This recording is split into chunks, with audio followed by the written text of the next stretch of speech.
Welcome to the Penn State Football Tailgate Show 2023. I'm Thomas Frank Carr. Today's forecast is brought to you by Center Care. In need of rehab after hospitalization or injury? Your choice of rehab. You have a choice in rehab provider. Set and meet your therapy goals with the Center Care Rehabilitation Team. Call 814-278-6000. Online at centercare.org. Thunderstorms rolling through the region yesterday. A couple high school football games got delayed and postponed.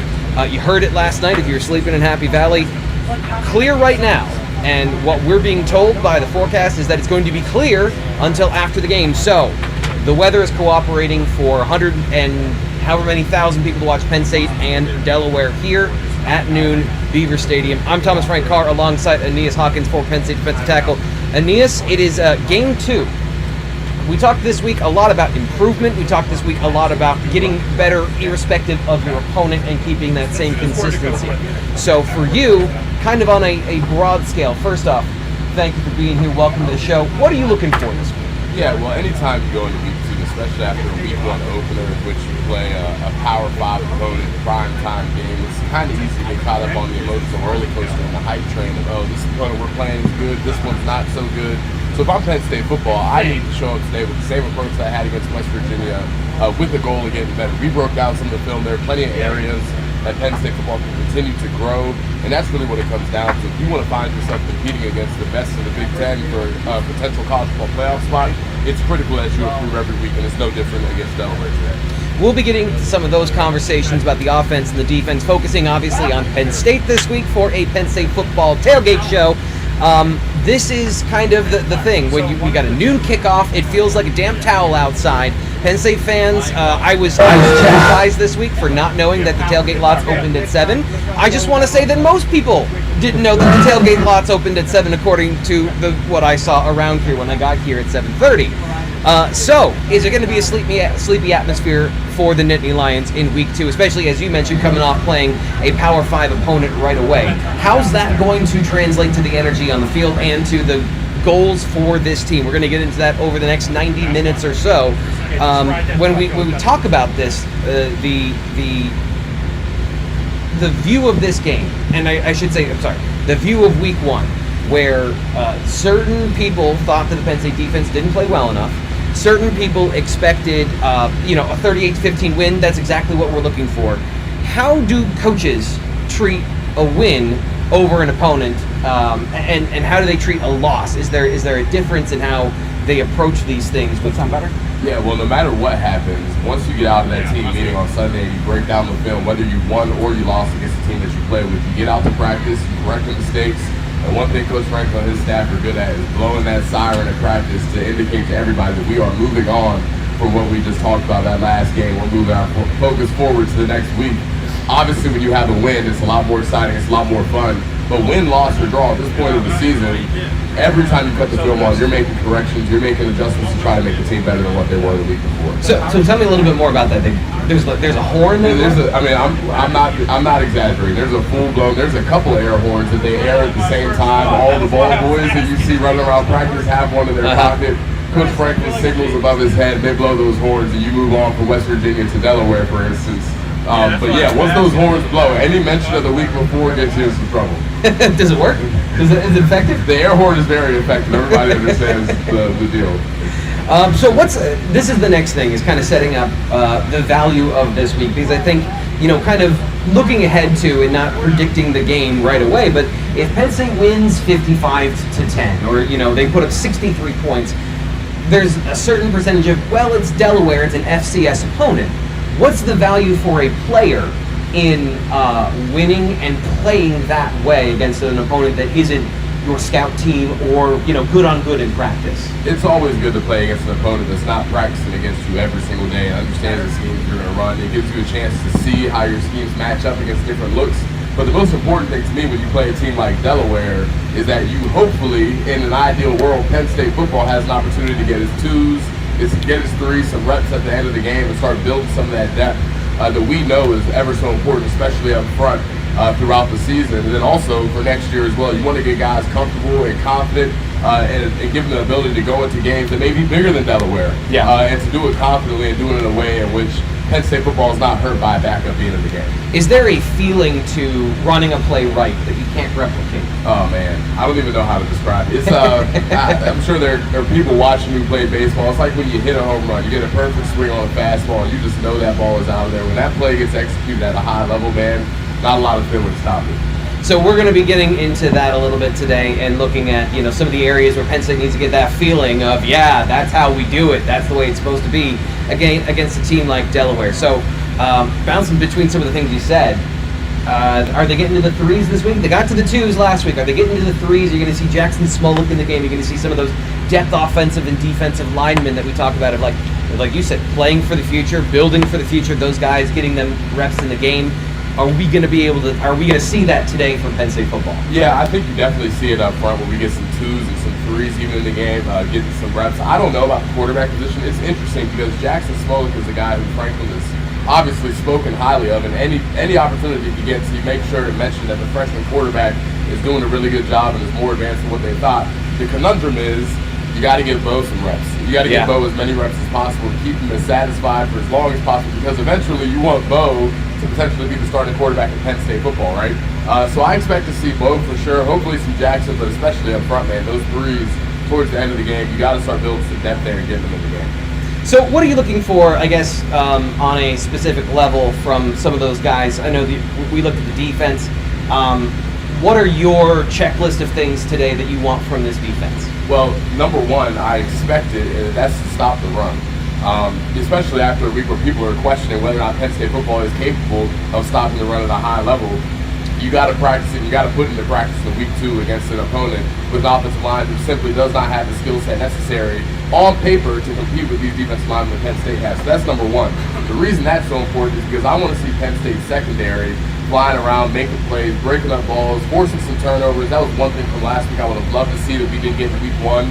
Is creating some turnovers on the defensive side of the ball. So I look for them to be disruptive and take the ball away all day long. The run game, I think, is the thing that I'm looking for today. You know, we talked a lot about it this week in a lot of different ways when we were talking about some of the subtext of game 1. Efficiency was great. Offensive line play, I thought, was good. You know, you saw some progress that you want against a smaller West Virginia offensive line, but those big plays. Distribution of explosive plays, because we talk about getting the explosive plays. It's also about, like, do you provide credible threats? And I know that the Penn State running game is already a credible threat when they step on the football field, but just like you said, there's a different feeling when you do it right and you're on the football field. You're ready to get it. You're showing this is a real threat and this is how it could threaten you. So that's what I'm looking for. We'll get into the details of that throughout the show. Again, it is a damp day here, but no rain in the forecast. I asked my wife this morning, I'm like, what's the humidity outside? She said 97%.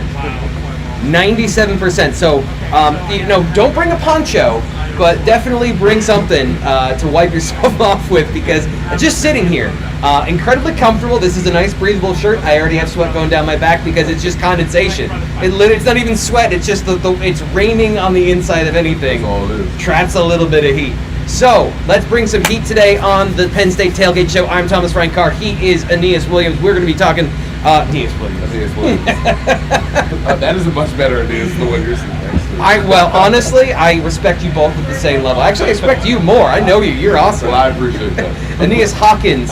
Jeez, I'm just going to go to break. We're going to come back.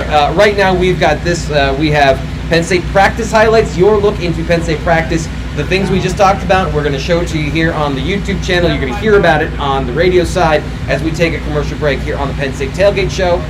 We'll be back.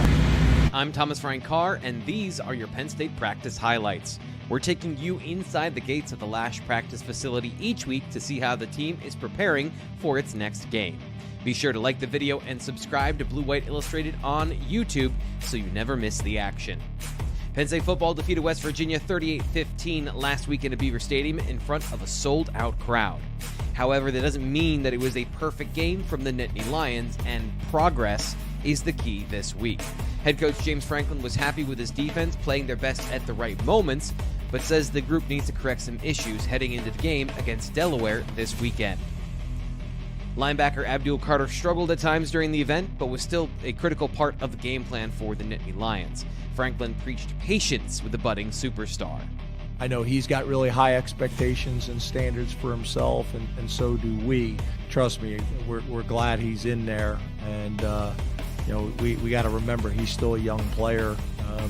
Started as a true freshman, so he's still a young player who's growing and learning. The defensive ends didn't see as much action as they probably wanted, but West Virginia deployed extra resources to stop them, according to Franklin, who called it a sign of respect. Working through those extra chip blocks and maintaining their rush lanes will be critical areas of improvement for Chop Robinson, Adisa Isaac, Denai Dennis Sutton, and the rest of the defensive end room, who will see it plenty this year.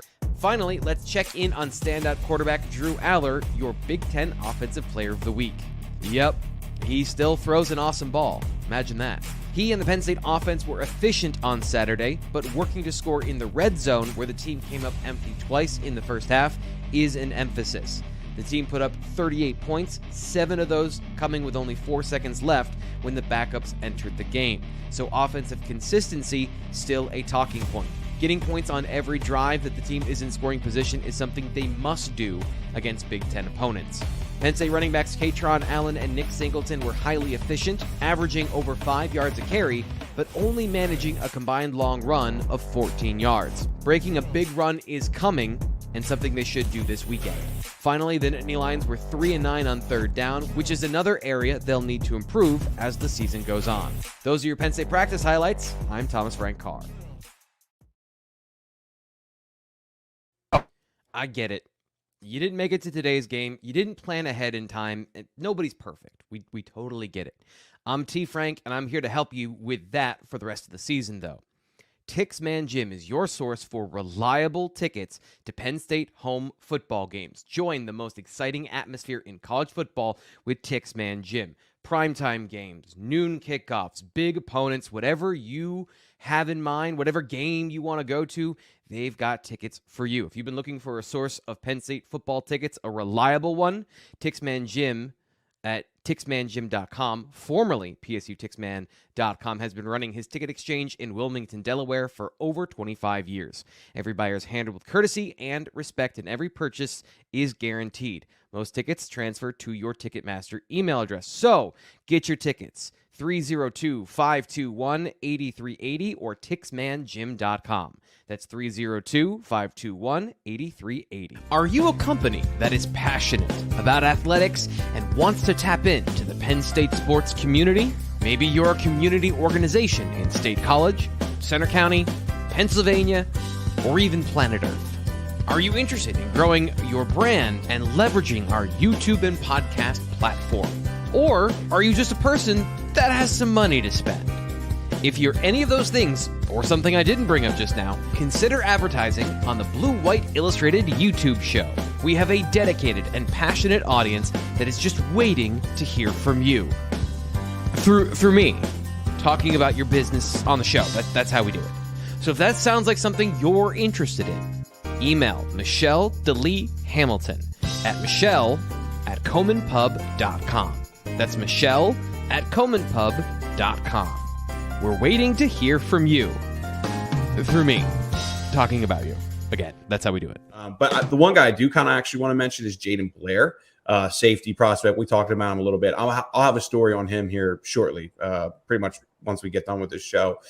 He's the guy that really is kind of standing out as far as relationship with Dex, flat out being very honest with me about like Penn State's a school I really like. So he's a 2025 prospect. North Carolina, by the way, a state that Penn State needs to gain some more momentum in. So I think that's important to note. The 6'4", 180, very tall, lanky safety. Does he stay at safety long term? I think he will. I think Dex loves his length, but there's a lot of length. Yeah. He's been up a bunch. I guess a bunch for a North Carolina kid. Three times since March. I mean, he was at camp. North Carolina kid, though. Yeah. Yeah, he was at camp, which was big. I think that camp was like kind of a game-changing moment, I'd say. He liked Penn State a lot, but working with Dex was big.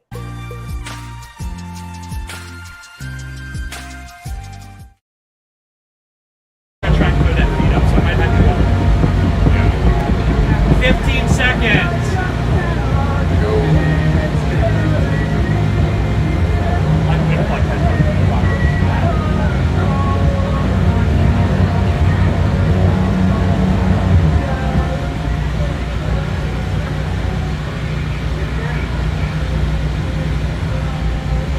as much as I time it up.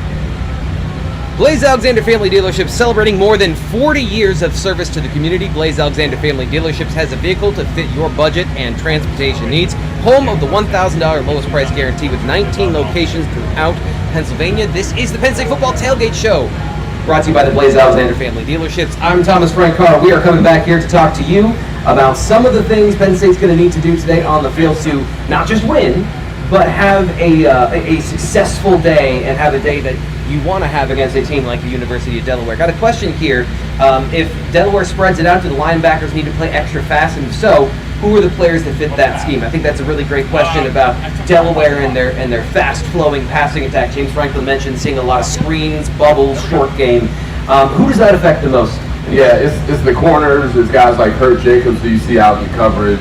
Abdul Carter here and there, guys like that. Even Tyler Elsman, who we see matched up with tight ends sometimes on some of the quick game stuff. But I'm a proponent of, hey, you're Penn State football. We don't need to schematically change too much to go beat Delaware. We saw a lot of press man from those corners last week. We're seeing Penn State defense playing closer to the line of scrimmage in the second level. That's a testament to the type of athletes that they have in that space at the quarterback position, at safety, at linebacker. So we may see some safeties walk down. We may see some linebackers align more closely to who they're covering. But again, Penn State football has all the advantages with the talent in the room. You don't need to adjust too much to what Delaware is presenting.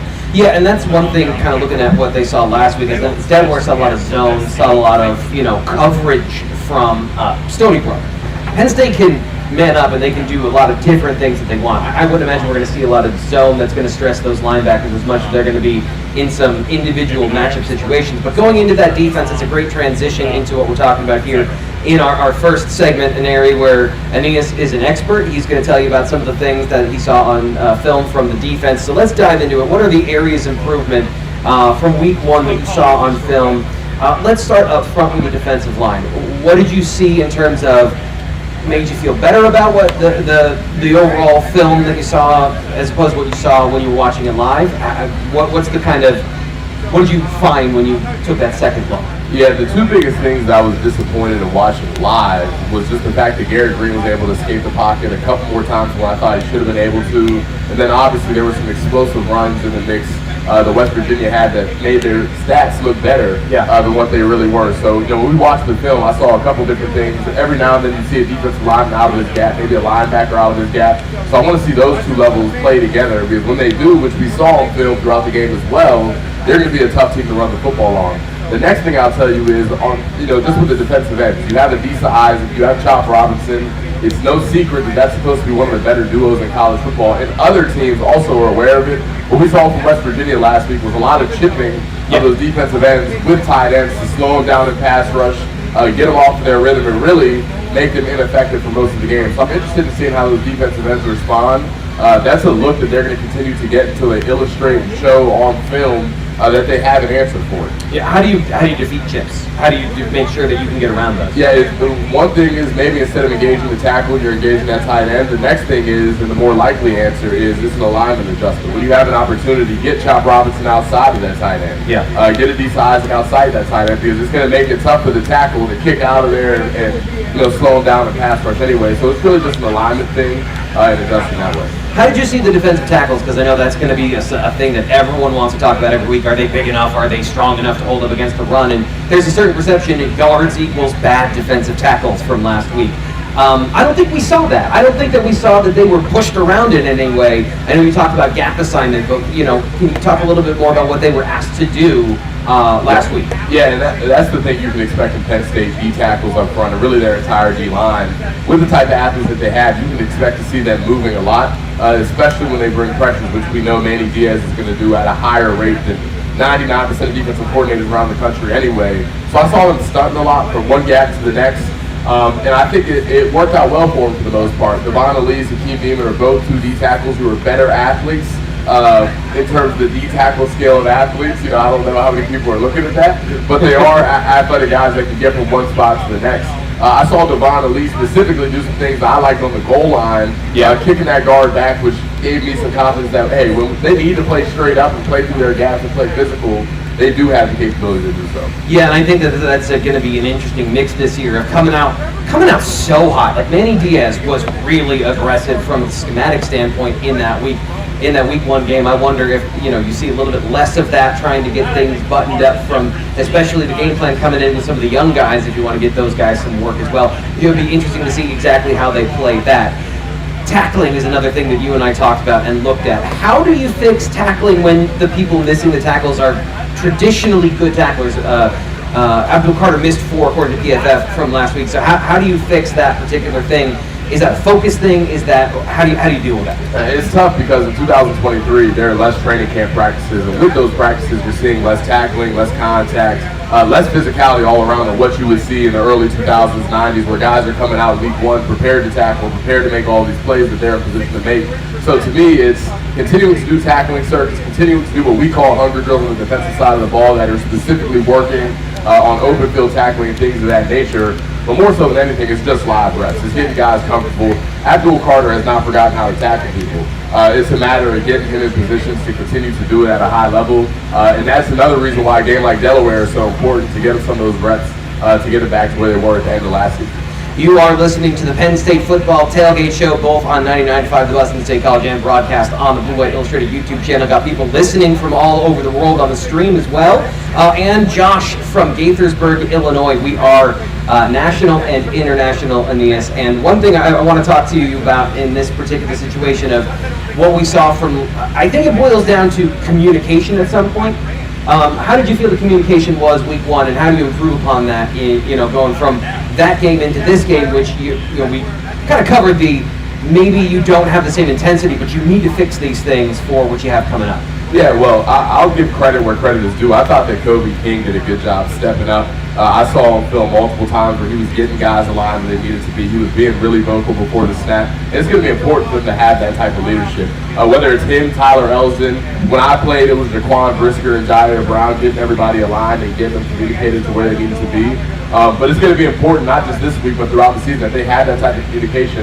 Even on the offensive side of the football, I look at Hunter Norzad, who's replacing Juice Scruggs, who does not get enough credit for the type of player he was. Obviously, a second-round pick with the Texans, but getting Hunter to be able to communicate with guys. Drew Aller getting more and more comfortable with the offense, enough so to let receivers know where they need to be and when he needs them there. Those things are going to be crucial in 2023. We are going to talk. I have this thing when my wife and I are in a disagreement. I say, okay, now say 2 nice things about it. Because, you don't want it to get too personal, and we're talking a lot about corrections from a game where they won 38-15. So that's how we're going to schedule the show today, as we talk about the areas that they need to correct coming into the week 2.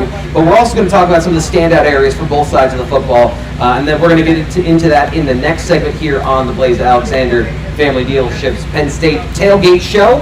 Before that, though, there's a lot of stuff we have to cover, and it's not just about watching the film. It's also the stories about these players and getting to know them and the feeling in between each week. Penn State does a great job of getting us a lot of communication with players like Aeneas, and of course with the coaching staff as well. We can't get to all of it on the Blue White Illustrated Tailgate show. We can't get it on the BWI Live show where we go 5 days a week. So that's why we're bringing you this week in Penn State football. The pass game is vertical, and movements. But in my mind, I expect us to see a ton of quick game, a ton of screens, and a ton of move the pocket type stuff. I'm not exactly sure how to frame this. It was the most amount of nice things that he's ever said about Drew Aller. And for me to sit here and say that ability doesn't affect the rules for coaches and players would not be accurate.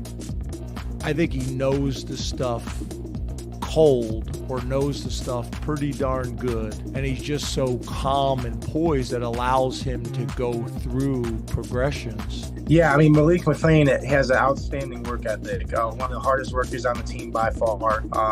In the spring, obviously, it was an adjustment coming from Florida State, where he transferred from.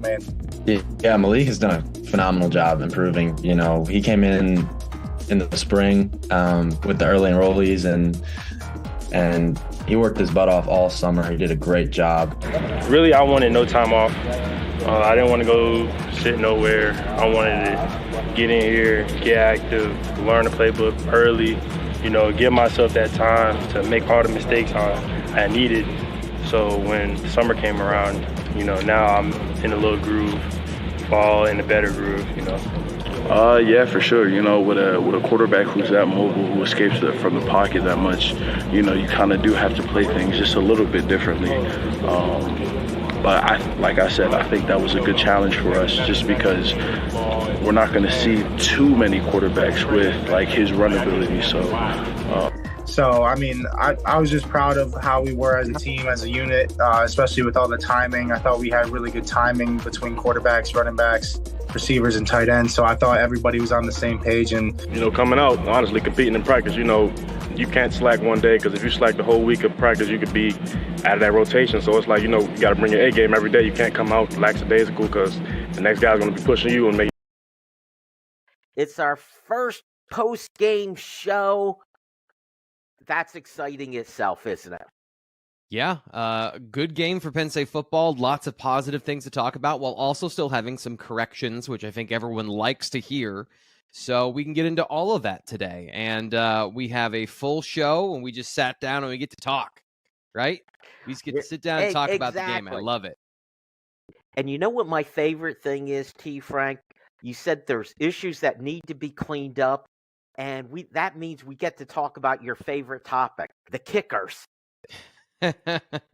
Yes, we will get into an in-depth breakdown of plant leg. Something to look forward to. That no, is the tease. All right. We won't. All right, let's get into it, T. Frank. I got to tell you, I was asked by a friend my assessment of the game. I said, well, I could give you my opinion, but I won't know what really happened until I talk to T. Frank. Then I'll give you the authoritative conclusion to everything about the game. Let's start with the biggest story, and also has to be a positive story, and that's Drew Aller. Going into this, that was the big variable, I think, going into the season. The new quarterback, the young quarterback, with all the promise in the world. To the casual fan like me, looked like he did a great job there, T. Frank. What did you see? He made things that on their surface looked easy. He made them look easy when they necessarily weren't. And that comes down to, first off, I think the obvious things of being able to step up in the pocket manipulation, movement with his eye, not only his eyes downfield, but he has been really good since high school at keeping himself square to the line of scrimmage and ready to throw. So you go through that first touchdown, and if you're another quarterback, maybe you don't have yourself ready to throw because you're thinking of running it. And Drew even said after the game, he was thinking about running. He was going to run in that situation. And then he saw Keandre Lambert-Smith cross the face of the safety.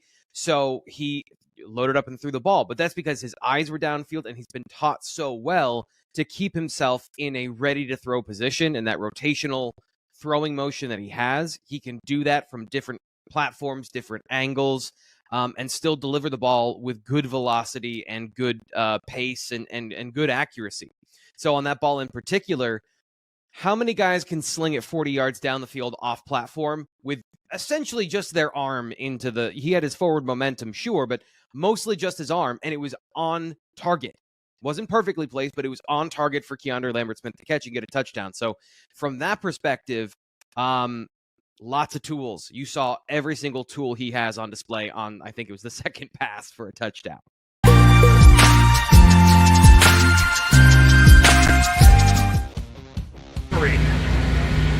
We're coming into I have it that we're coming into this, his feature. Yes, but do you have a... No, it's all built in. No. It's all built in. Okay.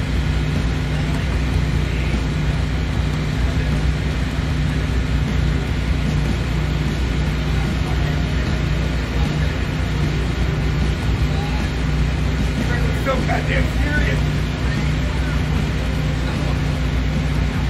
I am Aeneas Hawkins here, week 2, to bring you today what I believe to be the most critical matchup in today's Penn State versus Delaware game. It's no secret Penn State has the more talented roster across the board. Last week, I would have loved to see more, and I know Penn State fans are itching to see it too, are these big explosive runs from Nick Singleton and K-Tron Allen. For that reason, I'm going to list Penn State's tight ends as the key position group to watch today versus Delaware's defense. Obviously, we know what Theo Johnson and Tyler Warren are capable of when the ball's in the air. They're matchup nightmares for safeties, especially the safeties at Delaware. The linebackers are going to be asked to cover them. But with some of the success that Penn State saw in the play action game last week against Condre Lambert-Smith, I would love to see them bring those tight ends back into the box, get into more 12 personnel, and let them have an effect in the run game. You got the matchup advantage up front on the O-line versus Delaware's D-line. You get Theo Johnson and Tyler Warren in the box as well, matched up against some undersized linebackers and safeties. I expect to see Nick Singleton and Katron Allen to have continued success and really to have even more success than they did week 1. It'll be very interesting to see exactly how that plays out and how people perceive what the difference from week 1 to week 2, where I think we thought that the run game, as you mentioned, was good, but wanting to see more of it this week. Those are your key matchups brought to you by Stalker Chevrolet. So let's get first off, a conversation we were having in the break that I want to bring here on air because I think it's very interesting. 2 novices of tailgating. I was making a joke. People were telling me that, T. Frank, the tailgate lot's open at 7. This is a very serious thing. Sure, they were open, but I drove right in with no problem. So let me ask you this, and this is for you out there listening. Maybe you're listening in your tailgate lot. What's tailgating like after a noon game? Is that a value to you? Because everyone's leaving, might as well go back, throw a couple more hot dogs on, have a cold one. Aeneas, is that something that you're looking for? Is that a key matchup for you with the tailgate lot and your face later? Yeah, as a guy that hasn't done a lot of tailgating and intends to do a lot more tailgating this year, it's something that I certainly have identified as a key to victory. Some of the post-game tailgating. I've walked by and seen some TV set up. Yeah. So I'm figuring, we check out this 12 o'clock game with Penn State. Let's get right into that 3:30 slate. Yeah. Outside with some cold ones, some hot dogs, man, hanging out. Having a drink outside is one of my favorite things. And by the way, that's one of the reasons I've never tailgated is don't tempt T. Frank with a good time. I have to actually do my job during the day, so maybe afterwards would be the perfect time for us to tailgate. But of course, coming up later, I will have the post-game show here on the YouTube channel, so of course I won't be doing that either. We'll be breaking down everything going on in Penn State, Delaware, and also just having a good time, because presumably it's going to be a real problem if Penn State doesn't win this particular game. Let's talk about the defense, some of the things they did well last week that you think they can build upon or that you think are very important from last week. And I'll let you go first if there's anything you want to get to. The biggest thing I want to highlight, I was really impressed with the corners. And it's no secret, all offseason it's a group that James Franklin and Penn State as a whole has been really excited about. But what I want to see start to happen, and I think something that's going to be important to beating Michigan, to beating Ohio State, those types of teams, is getting that pass coverage aligned and working together with the pass rush. So getting that defensive line group going with those corners covering the way that they are, I expect to see this be a unit up front that has a bunch of sacks that are kind of a group that's remnant to the Sean Spencer days, with the Garrett Sickles and the Kevin Gibbons of the world. I want to see them work together and be able to get after the quarterback like the days of old. I loved watching the in-game adjustments and fixing some of those mistakes that we talked about in the last segment. One guy that I know we talked a lot about, Chop Robinson. There were a couple times he got on a play. Maybe there was a game coming at him he wasn't ready for, and then literally 2 plays later, you mentioned he didn't go to the sideline. He just adjusted because he's a veteran. I think that's going to be a huge part of this defense as well. It's like you may get him once or twice, but Chop Robinson, he's going to come back. He's going to make those adjustments. And you're going to have to beat him. He's not going to make a lot of mental mistakes continuously throughout a game. There's a couple of guys that did stuff like that. I know Abdul Carter kind of got beat up for some of the things that happened with the missed tackles we talked about, but I also thought he adjusted pretty well, and some of the situations he was in weren't necessarily his fault. So his ability to see things and anticipate, there was one screen where, talking about Chop, he straight up ran over Chop on the way to the ball and he fell over. So that would have been a great play that he would have had, but just those defensive communications that we talked about in the first segment, I think that's an area where they get those ironed out and this defense is going to be exactly what you thought, flying around and making those plays because you saw the building blocks of it in week 1. Another thing that I had was just the individual players that I thought played well. Curtis Jacobs, I thought, looked like a veteran. And can you just talk about how important it is to have a veteran in your linebacking group to, if something goes wrong, you've got a steady hand out there? A linebacker is a strange position in the sense that you got to be a guy who knows everything that's going on up front in the run game, but you also better know what's going on in that back end too. You got to do both of them at a high level. Kurt Jacobs is a guy who played a lot of football at Penn State. And because of the addition of people like Abdul Carter and Chop Robinson, we have forgotten how athletic and how freaky Curtis Jacobs is as well. He's a guy that can make high-level plays. Remember the pick six he had against Michigan? The guy's a talented athlete, but now he's able to combine that with being a savvy veteran who knows what he's getting from the offense he's playing against, and now also is able to be a leader on a defense that has a ton of talent, most of which is still on the younger side. So having Kurt Jacobs back is awesome, and to see how he played in week one is really encouraging as well. People online, by the way, I know you can't see this on the radio, but Aeneas is wearing a We Are shirt. That's Drew Aller shirt. I got the Drew Aller merch on today, baby. He earned it after that game last week. I think I can wear a T-shirt to support it. Yeah, absolutely. So he's looking good.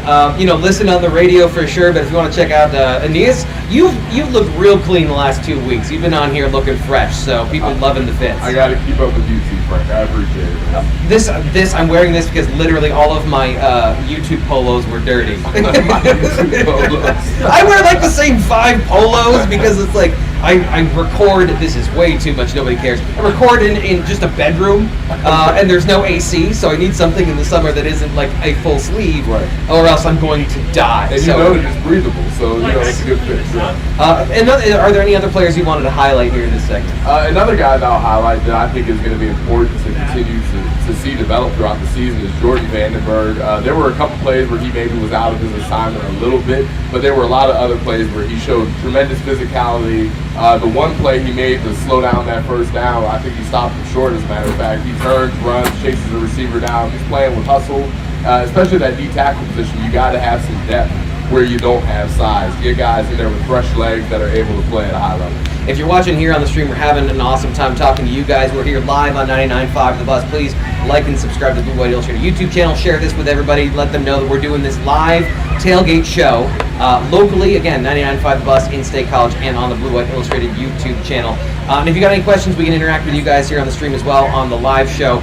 Because there's a lot of good things that the Penn State defense did last week, despite how some people think. How did you, the second team? I know we didn't spend as much time with them, but when it came to having them on the field at the end of the game, and James Franklin saying the standard is the standard, how hard is that for a guy who is getting fewer reps, but then has to go in and replicate that? How do you go about this week doing that and becoming playing to that level? Yeah, it's tough. As a guy who was notoriously in with those 2s and 3s at the end of games, it's tough when you're standing there for 2.5 hours. You haven't warmed up. You're cold. You're cold. You're sitting on the sideline. But again, like Franklin says, the standard is the standard. So to be able to go in there and understand that expectation and to uphold the standard of excellence that maybe the ones were doing before you, it's important. And they did it last week. So there's no excuse coming to this week against a team who, respectfully, is not as talented all paper as West Virginia was to come in here and be dominant. I remember when Idaho came in 2019, my first college football game. When I got on the field, we were up 79-0. When we got off the field after that first drive, it was 79-7, and that group didn't go back out there because we didn't uphold the standard. Franklin is a guy who's serious about it. I'm interested in seeing how they respond this week. What are your thoughts on the Delaware offense? Just getting to them, talking about them briefly. I know you watched a little bit of them. What are your thoughts on what they bring to the table today? Yeah, well, especially in this matchup, I know they're a team that will spread the ball out. They're a team that averages more trick plays than a lot of teams in the country. Anytime you have a matchup on paper that looks like it's just so far spread apart, you're going to look for Delaware to pull out their best plays, plays that they know are going to work at least to some extent. And then also, they're going to be a team with nothing to lose coming into Beaver Stadium, playing in front of more people than any of these kids have ever played in their lives, or any of these coaches have coached against in their lives. So I look for a lot of trick plays, a lot of easy access throws and runs when the opportunity presents itself to try to keep themselves in a manageable position. Somebody brought up in the chat, I think it was M. Shive, who's a regular here on the channel. He brought up spreading out the defense and then attacking those kind of intermediate areas, those short plays. Rallying to the football is obviously going to be a big thing today. But one thing I talked about on Friday's 5 Things with T. Frank is that last week I think there's an interesting template that West Virginia set that we talked about when we watched it back. There were a couple times Penn State was caught off guard on third down because they were going no tempo, or they were going up tempo, no exchange of personnel to try and attack the Prowler defense. During that exchange of hitting that middle linebacker and that defensive tackle off the field, Penn State did a great job adjusting to that. But at the same time, I think maybe not this week, but there's definitely going to be some coach out there who's going to make a note of that. And I'm interested to see how James Franklin and the coaching staff, if they overemphasize it this week and you got guys sprinting on and off the field, if it's 3rd and 7+, because that's an area where, going back to some of our corrections, I was very interested in just that little game that might make a big 3rd down late in the season. You're going to watch for these things today to see where the team is in the progress of correcting some of those mistakes. So we are going to throw it back for just one moment. We're going to be back with more coverage. We're going to talk about the offense. Aeneas, I want you to know I stacked the show today so we'd actually talk about the defense, and we wouldn't just go all whole hog on the offense. But don't worry, Drew Aller conversation is coming up next. We are going to go to the Coach's Corner right now on the Blaze Alexander Family Dealerships Penn State Football Tailgate.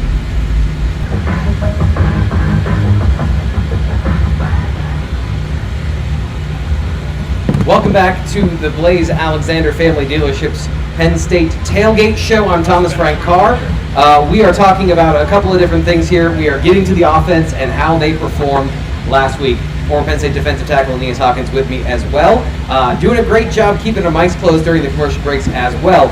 Sorry about that. So let's talk about the offense. Let's talk about Drew Aller, his performance last week. What did you take away from how he played?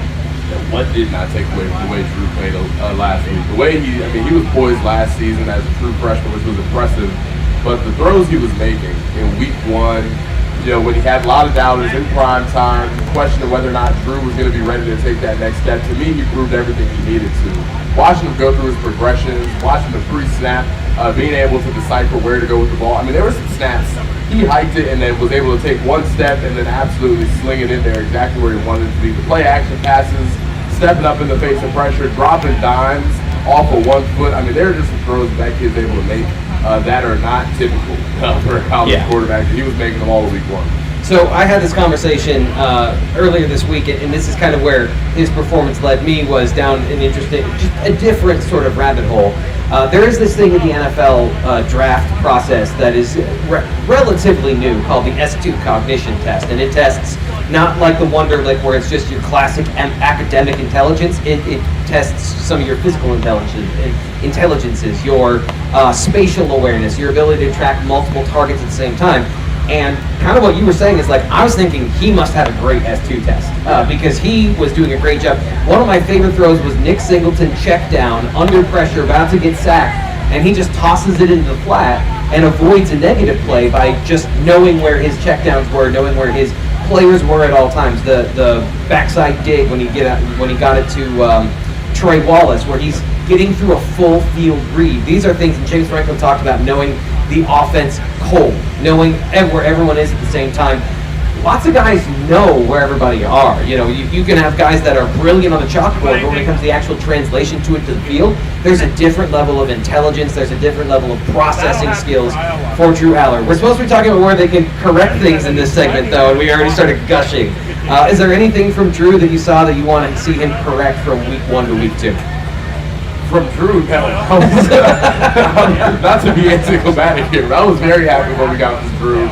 I will say a couple of those balls, like the first big touchdown to Dre, was a little bit dangerous how he made the throw, and Dre was able to score. But again, you play those quarterbacks around the Big Ten, those opportunities won't always be there. So being careful in that sense, but that kid played well. The one thing offensively I want to continue to see is that left side of the line of scrimmage continue to meld together. Obviously with the loss of Landon Tangwall, which we talked about last week, J.B. Nelson stepped in a big way and did a great job. But to continue to see some of that cohesiveness, specifically in the run game, on double teams, and get to that second level, those are the type of things that are going to help Nick Singleton and K-Tron Allen have those big explosive games like we saw last year. And how far away is the offense from making those explosive? They are not far at all. And what we haven't seen from them yet is them including their tight ends in the throw game. Them continuing to, we saw Malik McClain do some great things last week. We saw Liam Clifford step in and do some good things as well. We haven't seen the completeness of this offense yet. So once that happens, which I think we're close to seeing, they're going to be a difficult unit to stop. So one area that I saw that I think is a continuing sort of thing, and maybe this is just, I don't watch a lot of offensive lines in college football throughout the season and over the years, but Penn State has kind of chronically struggled with passing off and picking up stunts and twists on the interior. Some of those guys I thought was an area you could take a step forward this week. How do you, as you're attacking as a defensive tackle, you're trying to set that up, How are you setting those things up, and how does an offensive line counter you when you're trying to get one of those free rushers on the interior? Yeah, there's a lot of different things you can do defensively to try to set up an offensive line.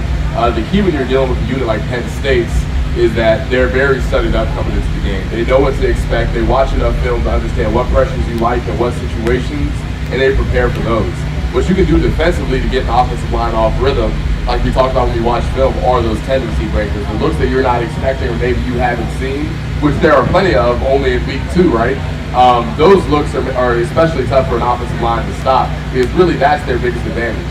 When we're running stunts up front on the defensive side of the ball, we feel like we always have the advantage. We're running a play specifically to put 1 or 2 people in extreme conflict where they can't be right, and we're getting pressure on that quarterback. So, obviously early in the season, you're going to see offensive lines around the country have more struggles than what they normally would against those stunts. Right. And I expect to see a group led by Hunter Norris that on the interior, Sal Wormley, who's played 3 years of football, and obviously J.B. Nelson, who's earned the right to be respected as well.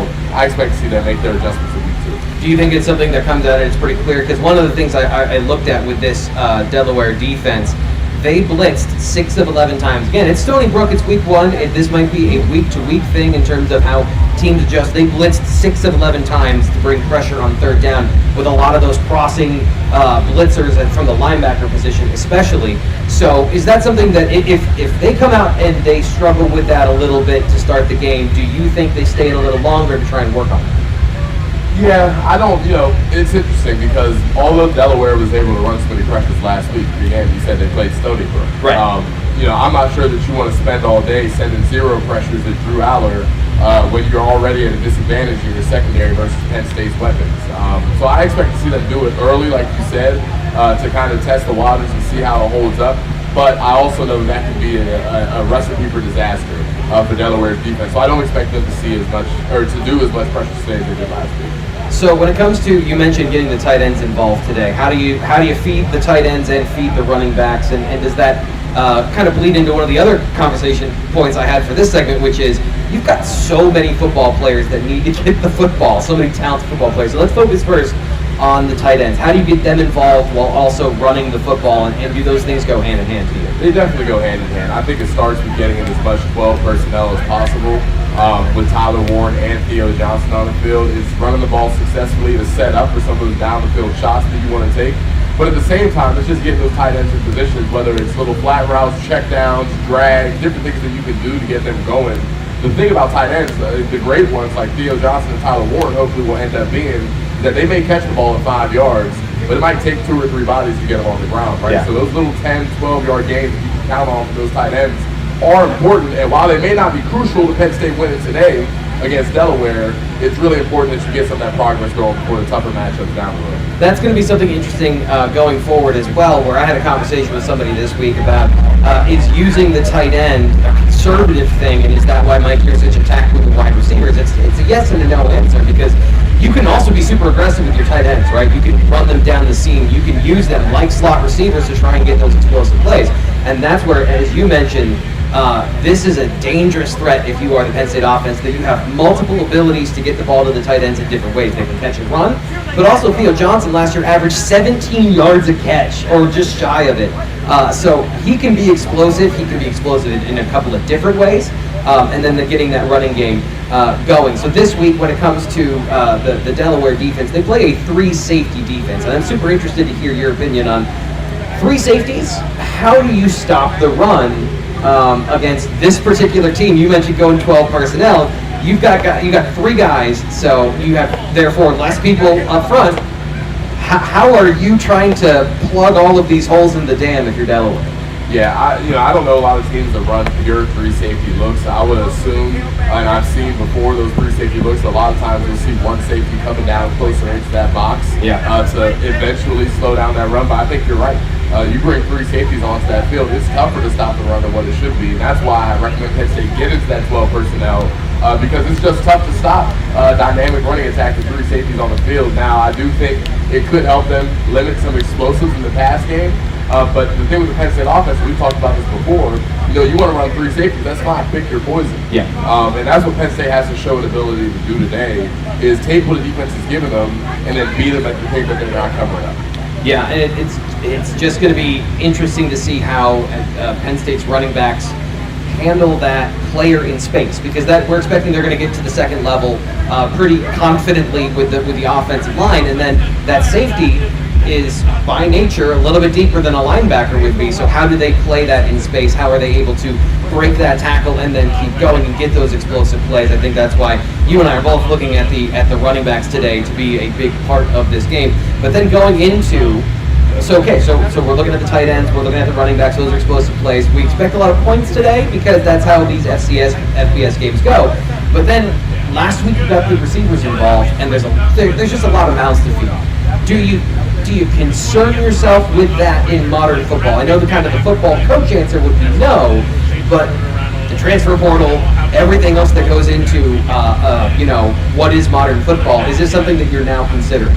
Yeah, I mean, the transfer portal is a real thing. It's something we got to talk about in 2023. But, with this unit, with this team, and with how Chris Franklin brought this unit together and the collective goal that they have of being able to go compete for a Big Ten championship and play for a playoff, and to be in a season where they have the talent to actually go do it, I don't think anybody's thinking that way. You want to feed your guys, you want to get the tight ends more involved where you can.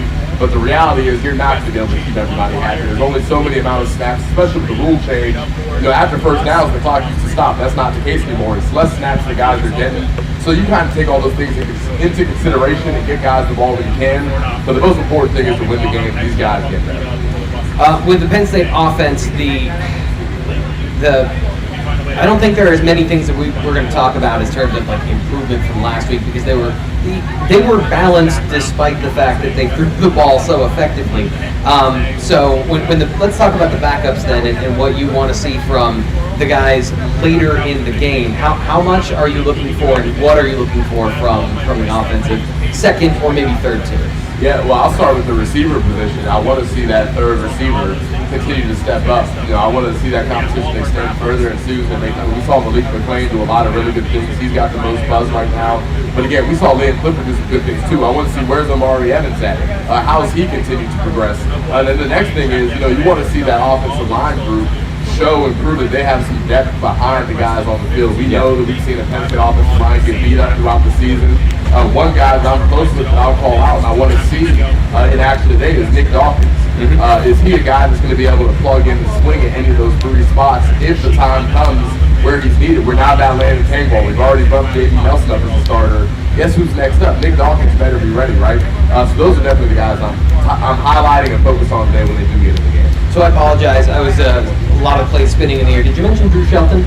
Drew Shelton's another guy. Okay. Drew Shelton should be a guy that's mentioned. I did not bring him up. I mean, he's played a lot of football last year as a true freshman. He's sitting behind Caden Wallace, who's 36 years old, as a vet, and deserves to be the starter. Drew's a guy that we've seen go into games and play at a high level, so definitely another guy that I'm targeting this season as well. Yeah, he was very interesting, and this is kind of the conversation about last week as well. I think Penn State trusts those guys like Drew Shelton more so than they have maybe some of the backups in the past, where let's just take last year. Drew was a freshman, and you don't want to put that guy in the game too early in a game against West Virginia, where you still want to get points, you want to still control the ball. Last week he got in the game, I think, fairly early, like 9 minutes left with not the widest margin. So having him and getting them starter-like reps is what James Franklin talked about. He didn't see a whole lot of reps until that point in the game. I think this is a situation where they want to get him ready as that Bryce Effner third tackle. Like, that's where Penn State's offensive line is right now, where I loved Bryce's game. I thought Bryce was a super underrated player. He was so physical as a run blocker especially, but in no disrespect to Bryce, this is a high four-star former high recruit, Drew Shelton, who's a tackle that has come in and been just so far ahead of the curve as an offensive lineman. You want to get him ready for next year, and I think Penn State does a great job of sowing those seeds early, talking about preparing a guy for an injury so he can step in better and more effectively than he did last year. He was quite good for a freshman last year. From the skill positions, a guy I'm targeting is Caden Saunders, a guy that Penn State fans want to see. It's been a year and a half of wanting to see Caden Saunders. He overcame some hurdles his freshman season, and then was is now a starter on the special teams with the kick return unit. This is another one of the situations. Do you expect to see passing with the backups all the way into the fourth quarter to get him and guys like him opportunities? I definitely do. Kaden Saunders, an Ohio kid, may I add. I'm also there you Ohio. go. I've known about Kaden Saunders for a long time. So definitely want to see what he's capable of, what he's able to bring to the table, and then not only getting him the ball is important, but again, we got to get Bo Bueller ready as well, right? He's a guy that everybody is excited about. Getting him some valuable time in there, slinging the football around to his guys is going to be important for everybody involved. So that's the offensive side of the ball. I guess I'll throw in one more guy at tight end that I'm interested in, and that's Andrew Rappelier. He's a guy that we targeted as somebody who could be a contributor this season if they needed him. They don't need him. Like, let's be clear, they've got 3 good tight ends. But he has been an aggressive guy moving up the depth chart from what we've seen at practice, and I'm interested to see what he looks like on the football field. I'll be interested to see like how he's translating all of that and if he's effective in that third, fourth quarter of this football game. And I still feel bad talking about putting the fourth string players against Delaware when it's 10 o'clock. 0-0 still, yeah. Yeah. We'll talk about some of the good things that the Penn State offense did coming up next, some areas that we thought were a strength. We've covered a lot of them, but we'll just bask in the glow of an excellent quarterback for a little bit longer here on the Blaze Alexander Family Dealership Penn State Tailgate Show. And for real this time, coming up, it is the Coach's Corner. The pass game is vertical, and movements. But in my mind, I expect us to see a ton of quick game, a ton of screens, and a ton of move the pocket type stuff. I'm not exactly sure how to frame this. It was the most amount of nice things that he's ever said about Drew Aller. And for me to sit here and say that ability doesn't affect the rules for coaches and players would not be accurate. I think he knows the stuff cold or knows the stuff pretty darn good, and he's just so calm and poised that allows him to go through progressions. Yeah, I mean, Malik McLean has an outstanding work ethic, one of the hardest workers on the team by far. In the spring, obviously, it was an adjustment coming from Florida State, where he transferred from. Yeah, Malik has done a phenomenal job improving. He came in the spring with the early enrollees, and he worked his butt off all summer. He did a great job. Really, I wanted no time off. I didn't want to go sit nowhere. I wanted to get in here, get active, learn the playbook early, give myself that time to make all the mistakes I needed. So when summer came around, now I'm in a little groove, fall in a better groove, Yeah, for sure. With a quarterback who's that mobile, who escapes from the pocket that much, you kind of do have to play things just a little bit differently. But like I said, I think that was a good challenge for us, just because we're not going to see too many quarterbacks with like his run ability. So, I mean, I was just proud of how we were as a team, as a unit, especially with all the timing. I thought we had really good timing between quarterbacks, running backs, receivers, and tight ends. So I thought everybody was on the same page. And coming out, honestly, competing in practice, you can't slack one day, because if you slack the whole week of practice, you could be out of that rotation. So it's like, you got to bring your A game every day. You can't come out lackadaisical, because the next guy's going to be pushing you, and maybe he's going to be going. I get it. You didn't make it to today's game. You didn't plan ahead in time. Nobody's perfect. We totally get it. I'm T. Frank, and I'm here to help you with that for the rest of the season, though.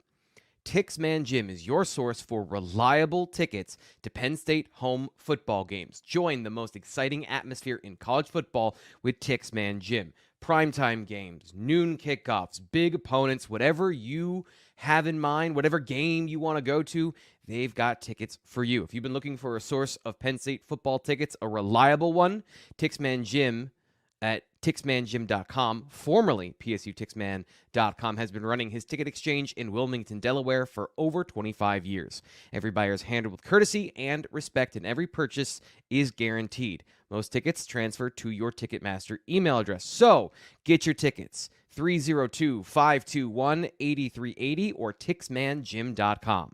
That's 302-521-8380. Are you a company that is passionate about athletics and wants to tap into the Penn State sports community? Maybe you're a community organization in State College, Center County, Pennsylvania, or even planet Earth.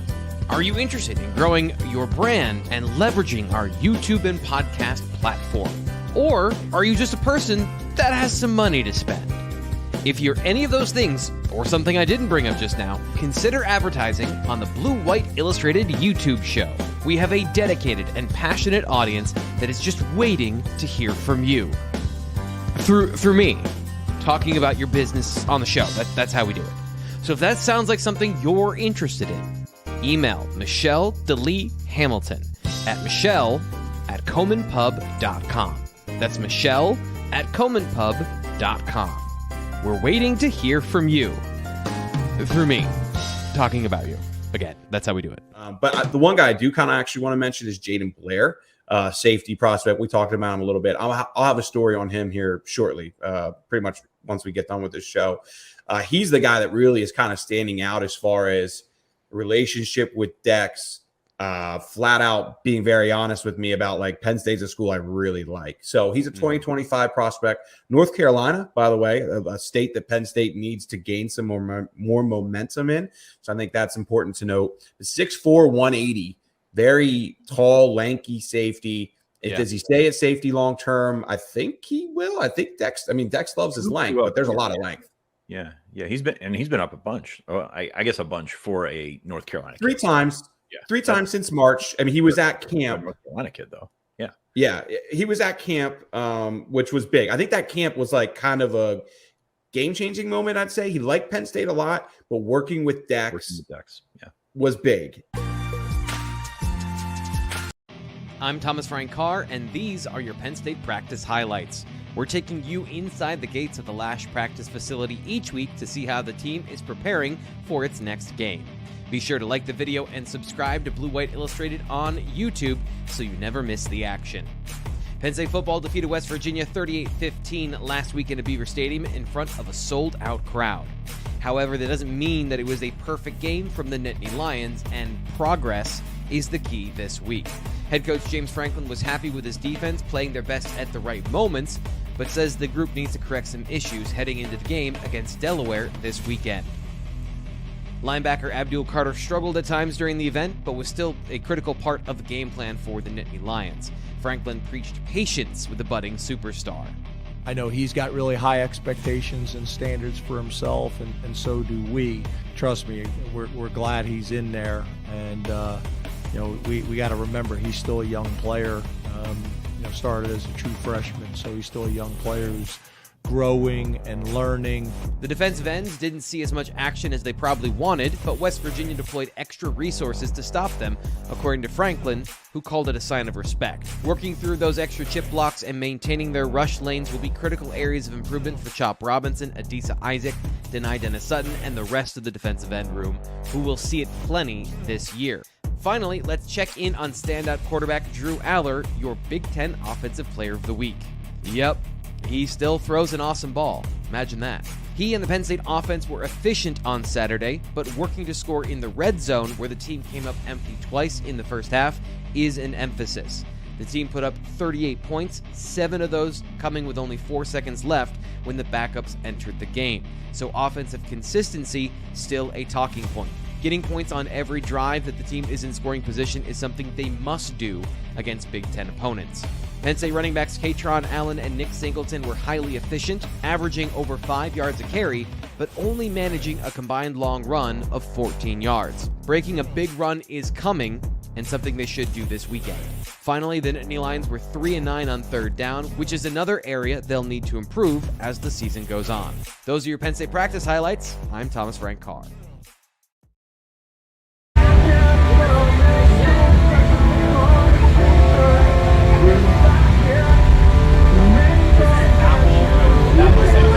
Around the Big Ten here on the Penn State Tailgate Show. I'm Thomas Frank Carr, former Penn State defensive tackle, Aeneas Hawkins with me, and I think this answers our question, Aeneas, about is Illinois as good as they were last year, losing 34-23 to Kansas yesterday. So that game to next week, not to 1-0 mentality, but that game next week not looking as intimidating. Of course, we'll get into all of that next week, but also Indiana winning 41-7 over Indiana State. Also coming up today, same time as Penn State, Ohio State plays Youngstown State and Nebraska, Colorado.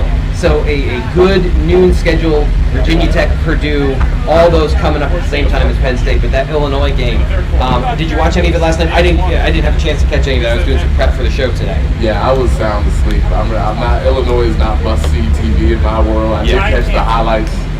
But next week does look a lot easier than I thought it would be. Yeah, no, I'm super concerned about Indiana after their big win over Indiana State.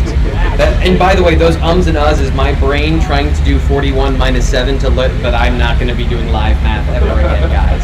That is not going to happen. Some of these games, Nebraska, Colorado. Do you have any thoughts on that of Dion and his week 1 shocker? I've been very critical of Deion Sanders this entire time. I've never seen a school lose as many active players as it did when he got there. Yeah. And for that, I thought it may cost him his job because it wouldn't have any of the talent they need to be successful. That week 1 win was a statement, and it shut me up for the time being. I'm still not convinced that Colorado is legit yet, but I do think that they have a chance with Deion Sanders to eventually get there.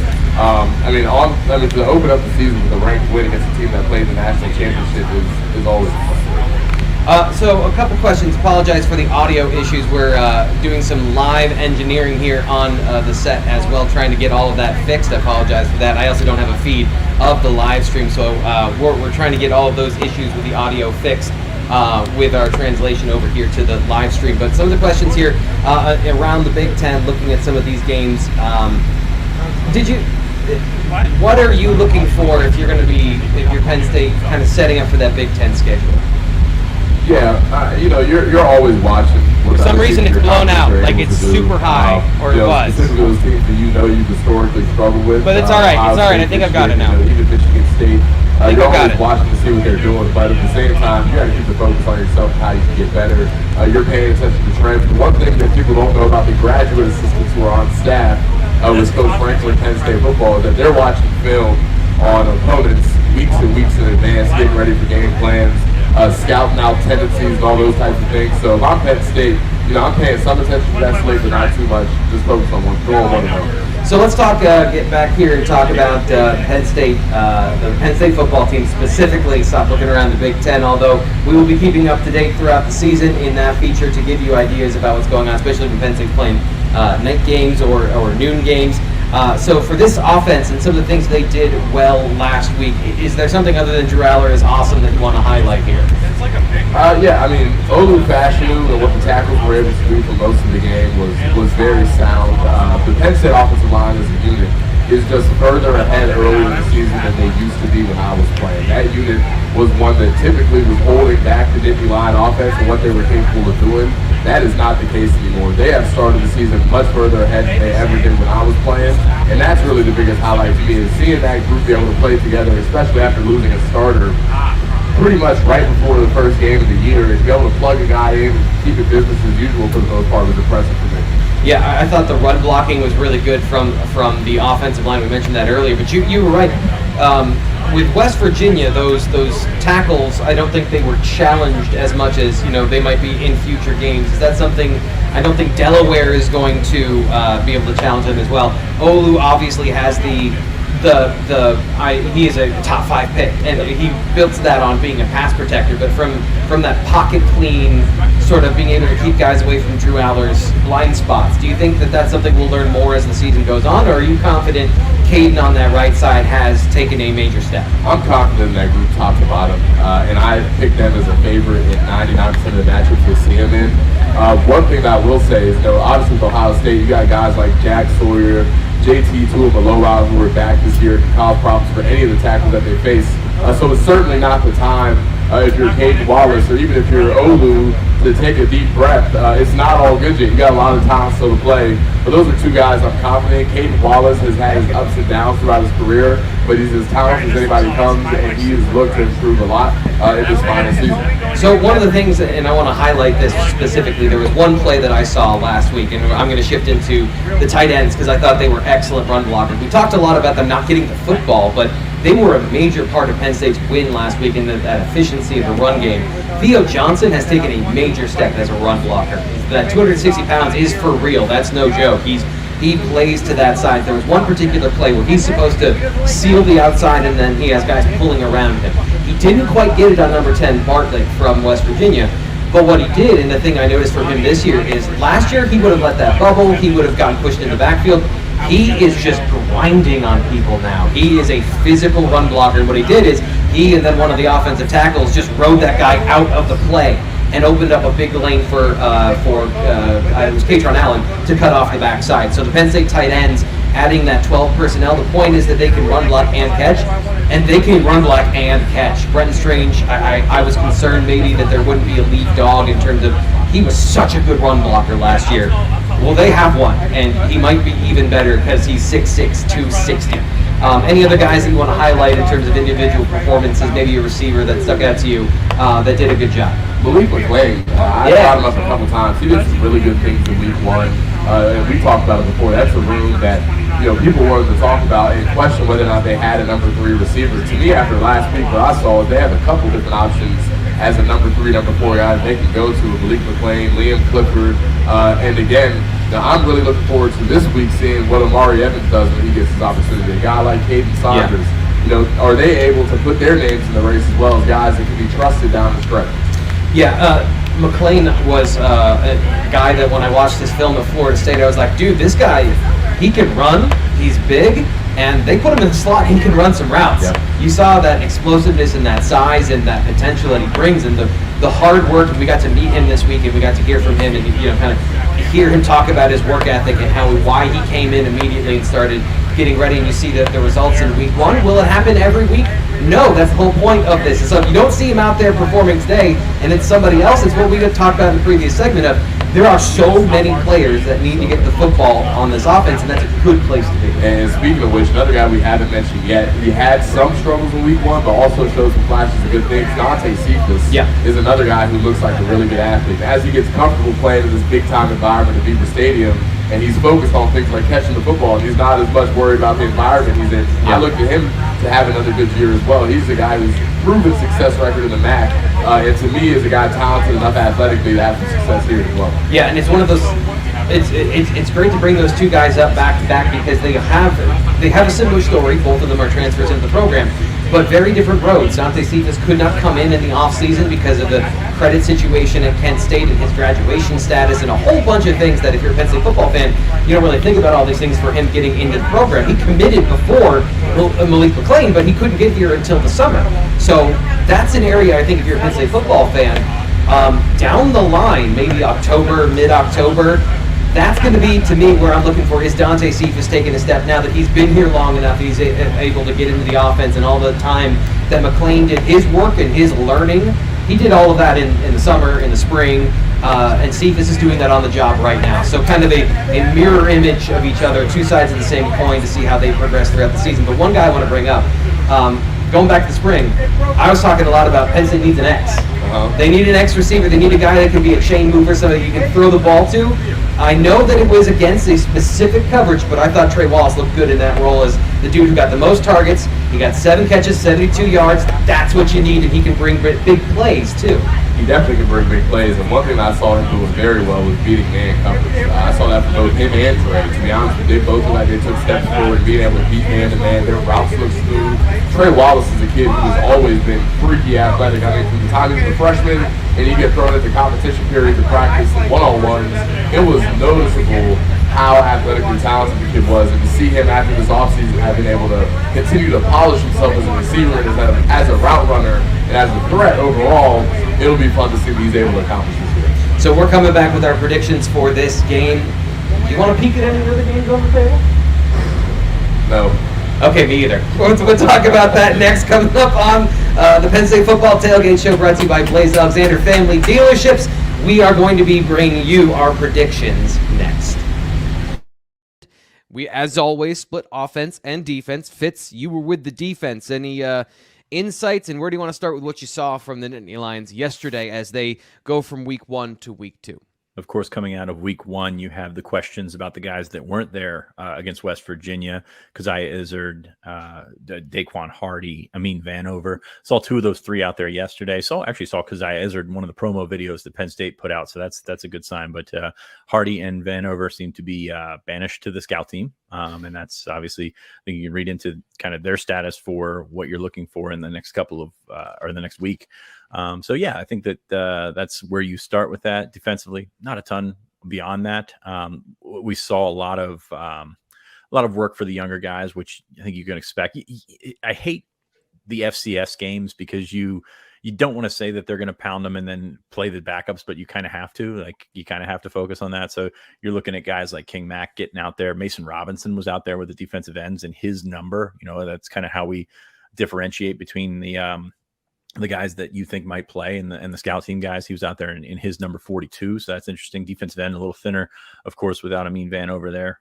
So that's that plays into it. But yeah, I think the focus, going back to what I said a little bit earlier, was the guys that weren't there. And that's going to be, I mean, you're going to talk yourself into this. Do you need them for Delaware? Are they even available for Delaware? All this kind of stuff. But the fact that they're there and running around, Hardy himself in a white scout team jersey, signifying he's playing receiver right now on the scout team, that's certainly something that piques the interest. Is there anything to development from week 1 to week 2? One of the questions on Tuesday was kind of an old adage of you make your most improvement from week 1 to week 2. Did you see any extra emphasis on any particular thing that you came out of the game on Monday looking for? So it was funny. I was thinking of that when we were watching the tackling drills, and the tackling drills were no different than they always are. Manny Diaz was out there, running them through the bags and things like that. And it was funny because I mentioned it after the game the other day. We're going to talk about the lack of tackling and the emphasis that you have to put on it during the week. That's not really the thing. It's not like you're not going to be better at wrapping someone up by doing a little bit of extra work in the second week of practice. You're going to, be better by being in the right spots and doing all the little things and getting back into the flow of things. I mean, we talked to Devon Ellies last night, and the difference between going to camp, playing game 1, and then playing game 2 is massive. It's a situation where you find yourself feeling more comfortable. Guys, we put in our picks yesterday. Break down this game as much as we can. Fitz, have you looked at Delaware? I haven't looked at Delaware yet, so I can't ask any informed questions just at this point. But what's your feeling and what's your temperature of this game coming up this weekend? Well, conveniently, there's a Delaware cut up on YouTube from last week, and that was actually really nice. Are listening to the Blaze Alexander Family Dealerships Tailgate Show, Penn State Football Tailgate Show. I'm Thomas Frank Carr. He's Aeneas Hawkins.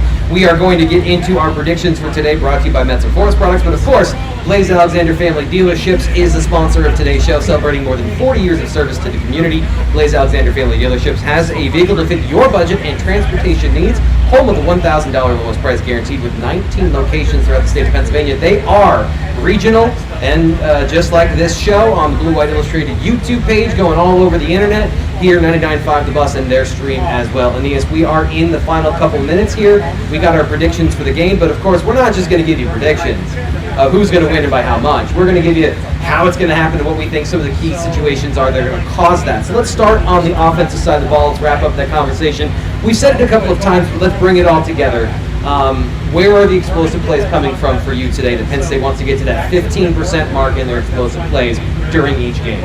I think primarily the run game. I expect to see Coach Franklin try to get that going.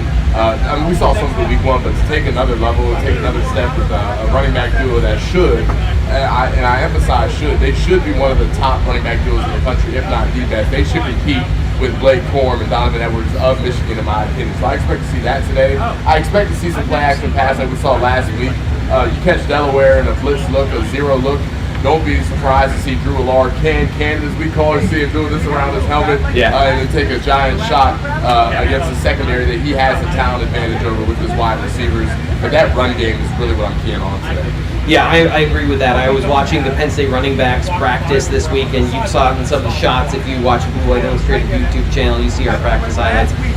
Jaywan Sider talking about where the attack is going to come from. That safety coming down the hill, he's coming from the inside. Be ready to have that stiff arm ready. Katron Allen didn't break a tackle last year. That was a shock. That dude breaks tackles all the time. He's going to break some tackles today. I agree. He's going to get some of those explosive plays in the run game, and if you give Nick Singleton a crease, I will say one of the things about this defense is they have those 3 safeties deep. Part of it is the same thing with West Virginia. That's also kind of designed to keep a lid on big plays. Like, you're not just passing plays, but rally to the football from depth. You might give up some big yards. They're going to give up some big yards. It's about making that last player miss. I remember asking Saquon Barkley this back when he was at Penn State. What's your job? What are you thinking about on every play? And he's like, make that one guy miss. My guy is my responsibility. And I think we can see Nick improve on that as well. I think that's an area where he's got the talent to do it and just be more explosive and consistently make that one player miss to get those extra yardage, make them chase you down the field instead of, corralling in those situations. But I'll say this, Aeneas.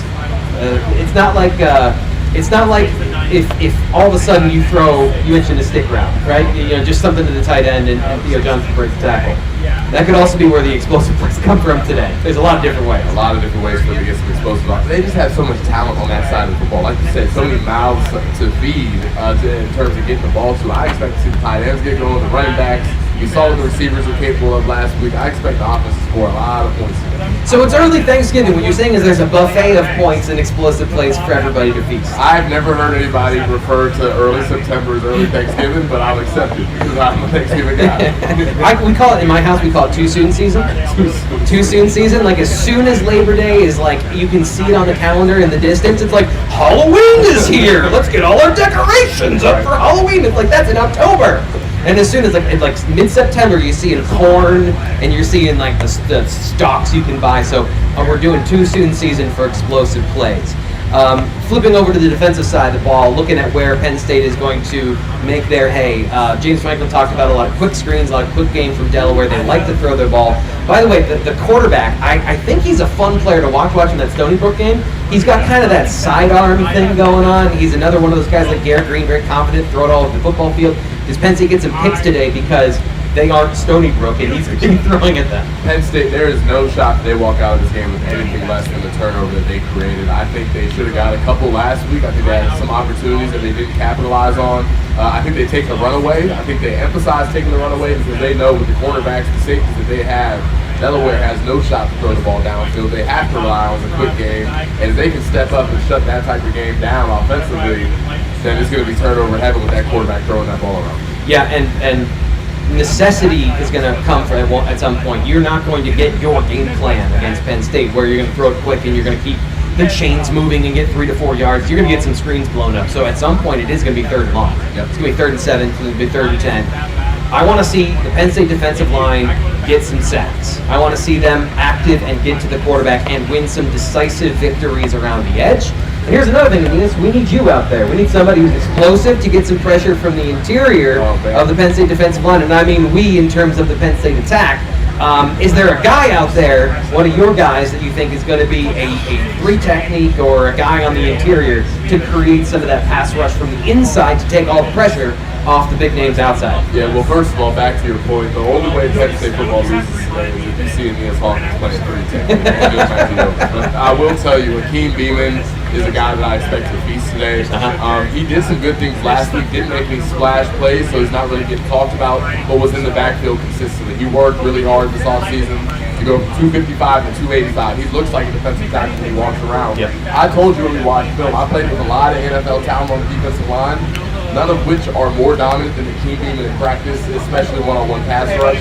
He's playing against an interior offensive line of Delaware that he should be able to dominate. And I'm hoping for Hakeem Beeman, this is coming out party, people get to see finally who they're dealing with.